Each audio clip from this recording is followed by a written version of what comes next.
பசுவதை தடுப்பு சட்டத்துக்கு எதிராக காமராஜ் இருந்தார்.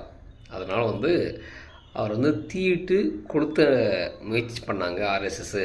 அதனால் அந்த நாளை நாங்கள் அவருக்கு மாலை போற்றி வணங்குகிறோம் அப்படின்னு சொல்லிட்டு கன்னியாகுமரியில் மனோ தங்கராஜ் பாண்டி அவர்கள் செஞ்சுக்கிறாரு. அதுக்கப்புறம் ஒரு பேட்டி தர்றாரு. என்ன பேட்டி தர்றாருன்னா, மோடி எங்கே போனாலும் ஆர்எஸ்எஸ் புகழ்ந்து பேசுகிறாரு.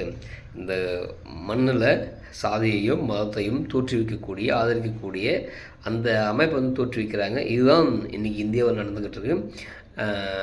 இனி வரும் காலங்களில் நடக்கக்கூடாது அப்படின்னு சொல்லிட்டு மனோ தங்கராஜ் பண்ணி பேசுகிறார். நீங்கள் நல்லா தெரிஞ்சுக்கணும், காமராஜ் அவர்களை இழிவுபடுத்தி பேசியது கருணாநிதி மாதிரி உலகத்தில் வேறு எந்த தலைவரும் கிடையாது. தமிழ்நாட்டில் முதலமைச்சராக இருந்த கட்சி காங்கிரஸை காலில் போட்டு நசுக்கி இன்றைக்கி அண்ணா அறிவாலயத்தில் கேட்டில் நிற்க வச்சுக்குதுன்னா அது திராவிட முன்னேற்ற கழகம். அந்தளவுக்கு எம்ஜிஆர் அவர்களும் சரி, அண்ணாதுரை அவர்களும் சரி, தங்களுடைய திரைப்படத்தின் மூலமாக எந்தளவுக்கு காமராஜரை இழிவாக பேசினால் மக்கள் ஓட்டு போக மாட்டாங்க. ஆனால் காமராஜரை விட்டு அண்ணாவை எவ்வளோ புகழ்ந்து பேச முடியுமோ அவ்வளோ புகழ்ந்து கலைஞரும் கருணாநிதியும் எழுதி ஆப்போசிட்டில் இருக்கக்கூடியவரை புகழை மறைக்கும் அளவுக்கு பேசி வளர்த்து விட்டாங்க.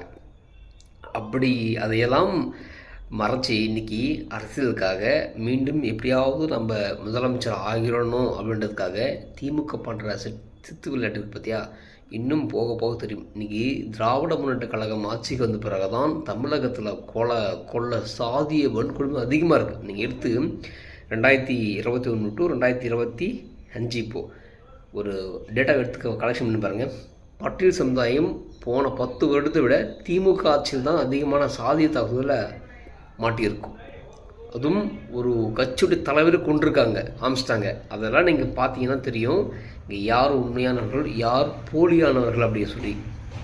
இந்த மக்கள் தெளிவான இந்த விஷயத்தை பார்க்க வேண்டும். திராவிட முன்னேற்ற கழகம் ஆட்சிக்கு வருவதற்காக எவ்வளோ பொய்கள் சொல்ல முடியும், எவ்வளோ சப்புக்கட்டை கட்ட முடியும், தங்கள் மீது உள்ள குறைகளெல்லாம் அது மறைச்சிடும். இன்றைக்கி எப்படி டிவிகே திமுகவுக்கும் டிவிகேக்கு தான் சண்டை சொல்கிறாப்புல, டிவிகாவுக்கும் திமுகவுக்கு தான் ஃபைட் சொல்கிறப்பல. அப்போது இங்கே அதிமுக டீல் விட்டார். அப்படின்னா என்ன அர்த்தம்? அதிமுக பற்றி பேசினா அந்த மக்கள் திரும்புவாங்க, திசை மாறும்.